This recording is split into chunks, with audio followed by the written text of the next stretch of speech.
Somos musiqueros porque así lo dicta el sol. Somos los heroicos guerrilleros del amor.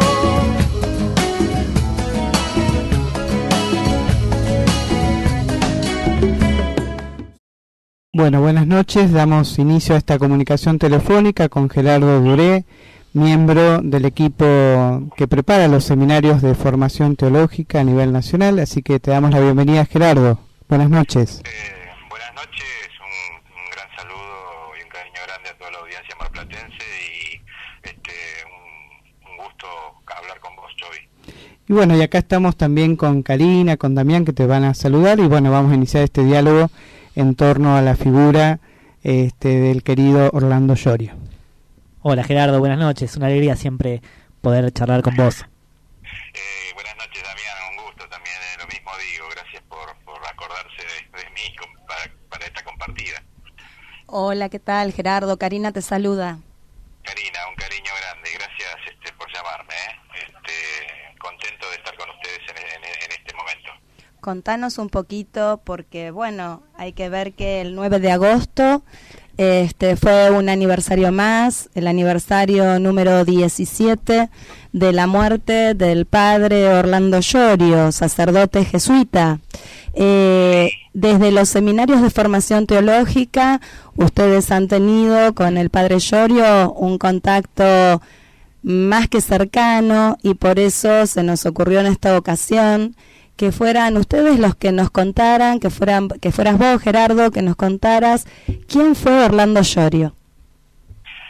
Bueno, hablar de Orlando siempre produce muchas sensaciones que tienen que ver con lo emotivo, con lo emocional, y nos trae mucha memoria. Orlando Llorio fue, como dijiste vos, un sacerdote jesuita, pero lo más significativo de Orlando no era su título de sacerdote, sino su gran calidad humana. Sí, hemos compartido con Orlando la coordinación de los seminarios de formación teológica. Él fue uno de los fundadores del seminario. Un método, digamos, los seminarios fueron un método para acercar la teología tradicional, la teología como ciencia sagrada a las comunidades, al pueblo, acercó la teología al pueblo. Orlando, puedo enumerar muchas características de él, pero principalmente su mayor don creo que fue saber interpretar la realidad de una manera y hacernos trabajar la realidad con un método que tenía que ver con nuestra propia vida, ¿no? Cercano a la teología de la liberación, cercano al movimiento de sacerdotes para el tercer mundo. Orlando imprimió con los seminarios una manera de ser iglesia que tenía que ver con asumir el compromiso histórico de los laicos en el mundo, en la sociedad, y sin lugar a duda él decía que los seminarios eran un gran servicio a la sociedad y a la iglesia argentina. Orlando tenía una principal característica, que todo lo que vivía lo transformaba en parábolas, y él nos contaba su vida a través de esas parábolas. Bueno, sabés que acá, en mi experiencia particular, empiezo a conocer recién este año, a principio de año, gracias a los seminarios de formación teológica, empiezo a conocer este ser increíble, ¿no es cierto? Y bueno, leyendo un libro de él que es Relato de Vida, contemplando a Dios junto al pobre, él habla mucho, digamos, del tema, digamos, si bien no es él, se rescatan sus relatos, pero esto de la contemplación en la vida misma, ¿no es cierto? Hay como decís vos, es de una ternura increíble, y cómo nos va mostrando la vida desde lo sencillo, desde el tomar el mate junto al pobre, junto al vecino, él como sacerdote en su historia, ¿no es cierto?, de inserción en las villas o en los barrios más marginales, acompañando también a esas comunidades de Crimpo en su momento, Bueno, todo un recorrido, pero siempre desde la ternura y la contemplación en la vida y no alejándose de la vida. No, eso es seguro. Digo, vos retrataste mucho mejor las características de Orlando que yo. Ay, qué modesto que sos. Como toda persona, como toda humanidad bien definida, la de Orlando, su identidad y su convicción cristiana y evangélica, Orlando también tenía sus días, ¿verdad?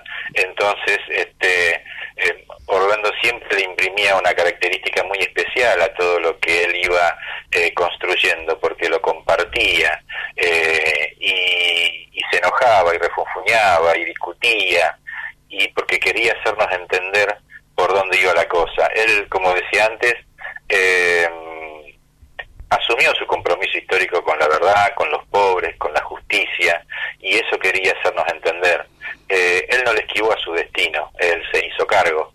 Eso le valió también la persecución hasta de sus propios pares, de su jerarquía, le valió la persecución del terrorismo de Estado. Él fue secuestrado, torturado y estuvo 6 meses detenido, desaparecido en la ESMA. Sí, eso fue en el año 1976, ¿no es cierto? Correcto, allá por mayo del 76. Estuvo en condición de desaparecido. Exactamente, y a su vez, como condición de desaparecido, su compañía, la Compañía de Jesús, le da la baja, pensando que había muerto. Cosa que, bueno, gracias a Dios no sucedió. Pero lo principal de esto, dos cosas quiero dejar resaltado en esto que estoy comentando. Lo principal de esto son dos cuestiones. ¿Qué le decían los militares en la dictadura? ¿Por qué lo tenían ahí? Decía, porque vos te fuiste a vivir con los pobres, porque sí, les enseñás a pensar a esos negros, y vos que tenés que estar con nosotros los ricos, que somos los que más necesitamos a Dios. ¿Sabés que hay un pasaje textual en el libro que dice lo que le dijeron en la ESMA, ¿no? Vos no tenés fierros, no andás con armas, pero te fuiste a vivir entre los pobres y con eso los unís. Y unir a los pobres es subversión. Exactamente, y lógico que es subversión. En eso tenía razón, pero no la subversión en términos militares, la subversión en el sentido del amor, subvertir la realidad injusta, justamente es el ideal del cristiano, el ideal evangélico, ¿no? Y eso lo imprimía Orlando con su persona, con su humanidad y con su testimonio de vida y con sus enseñanzas. Y la otra cosa que quería decir también con ese momentito en la vida de Orlando es que él hasta tuvo la capacidad de darse cuenta que aquellos que lo habían torturado también lo estuvieron cuidando, por ejemplo, para que no se golpeara la cabeza cuando lo metieron adentro del auto encapuchado, ¿no? Como le pusieron la mano en la cabeza para que no se golpeara. Él tenía esta capacidad también de poder encontrar humanidad donde no la había, ¿no?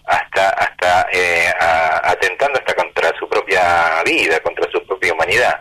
Entonces eso habla mucho de una persona como Orlando. Eso no lo hace cualquier cura, cualquier teólogo, cualquier persona, ¿no? Lo hace quien camina con la vida, por la vida con Dios adentro, ¿no? Ese es el signo principal.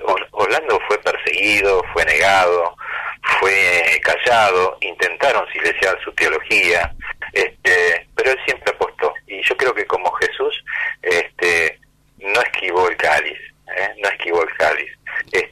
no quiso apartarlo, siguió adelante, pese a todas las trabas y a todas las obstáculos que tuvo en su vida como, yo diría, mártir y profeta de los pobres.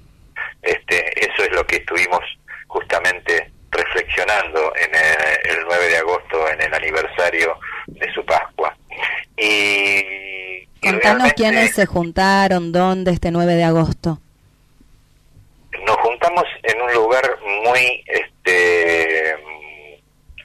diríamos, con mucha mística, con mucha historia. Nos juntamos en lo que hoy es el Seminario Mayor de Quilmes, en una parte que se llama el CEFITEC, que es el Centro de Estudios Filosóficos y Teológicos, que fundó justamente Orlando. Pero ese lugar queda justamente en lo que fuera la vieja casa quinta de la familia Mujica.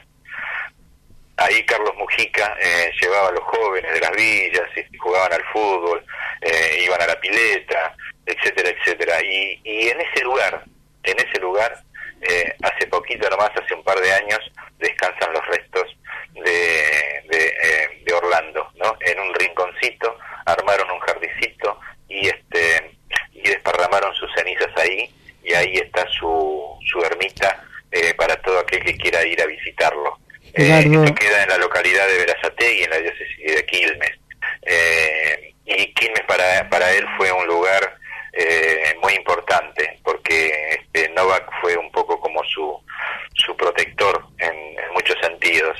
Y nosotros nos juntamos, éramos unos 30 compañeros y compañeras, con la hermana Leonor Carabelli, que es una especie de biógrafa y es la que recibió un poco el legado teológico e intelectual de Orlando, y gracias a ella se mantienen y se cuidan y se guardan muchas cosas que pertenecieron a Orlando, y algunos compañeros de la coordinación que pudieron venir, más amigos, ¿no? Ya prácticamente de la edad de Orlando, de adultos mayores, estuvimos haciendo una celebración ecuménica con un par de hermanos pastores, quienes conocieron a Orlando y aprendieron de él también, y nos imprimió, la verdad, no una nostalgia, pero sí una memoria muy profunda, diría yo que, como se dice en estos tiempos, una memoria agradecida. Yo creo que Orlando a nosotros nos hizo conocer al Dios de la vida como Jesús a sus discípulos, ¿no?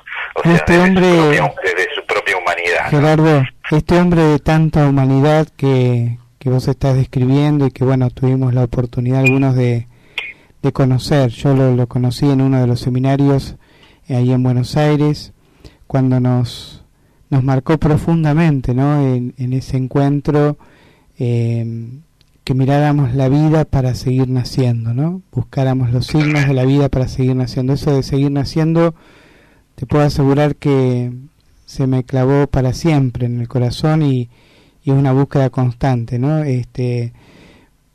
Vos hablabas de toda esta realidad de Orlando y describías esos espacios donde también tuve la posibilidad, en mi etapa de formación última, antes de ser sacerdote, de compartir ahí con los hermanos del seminario, ¿no? de Quilmes, y esos espacios son hoy espacios de memoria agradecida, como vos decías, y en esto de lo que vos describías de Orlando, ¿no?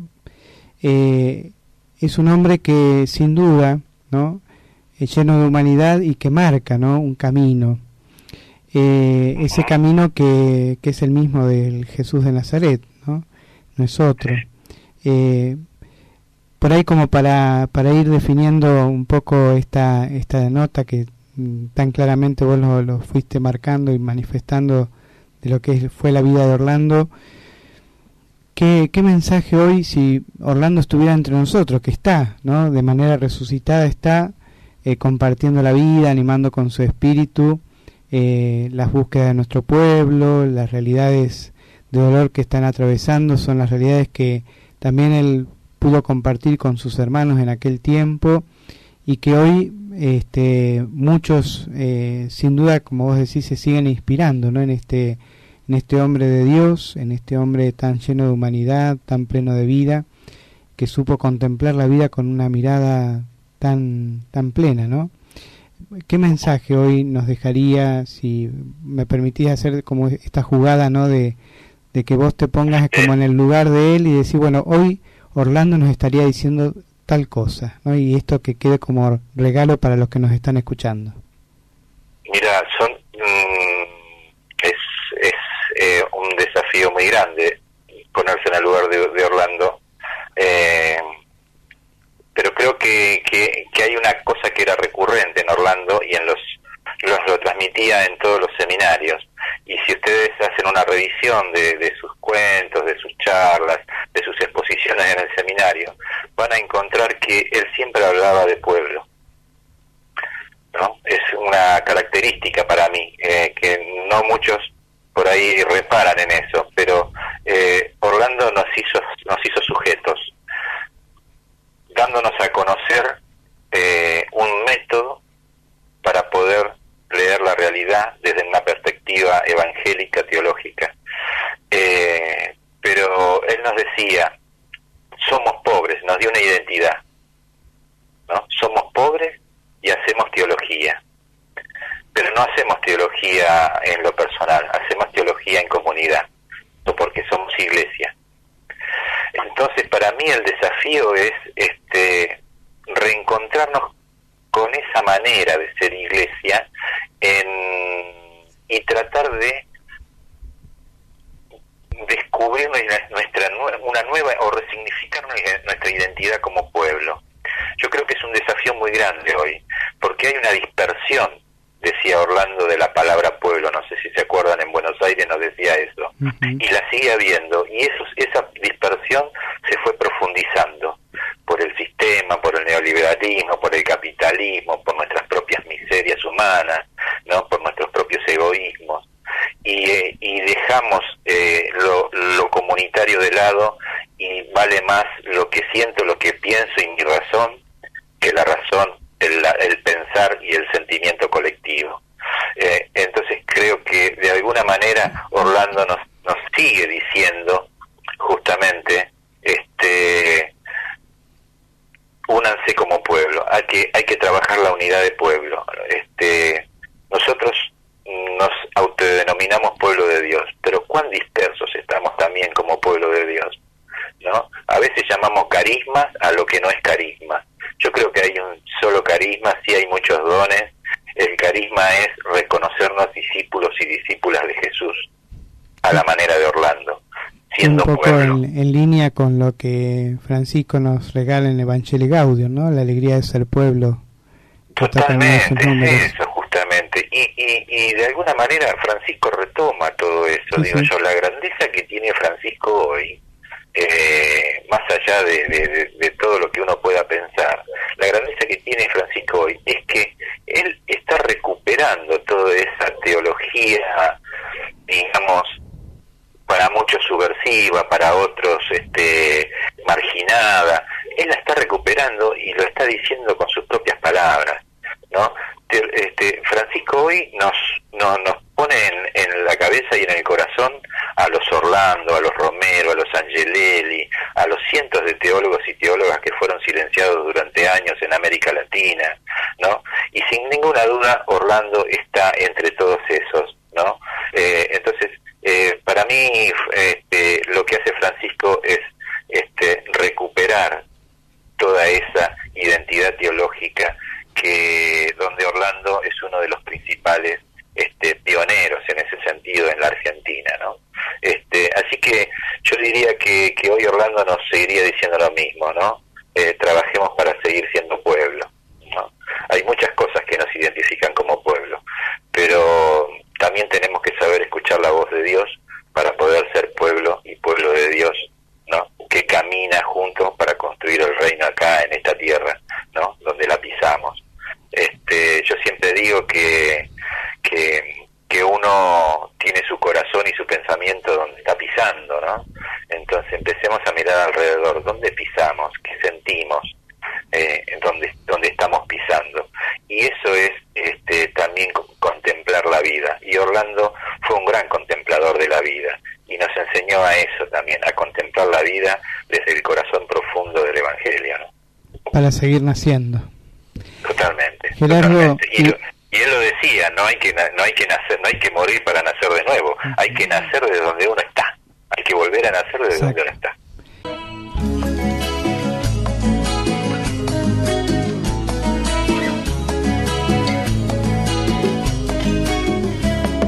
Somos Somos musiqueros porque así lo dicta el sol. Somos los heroicos guerrilleros del amor.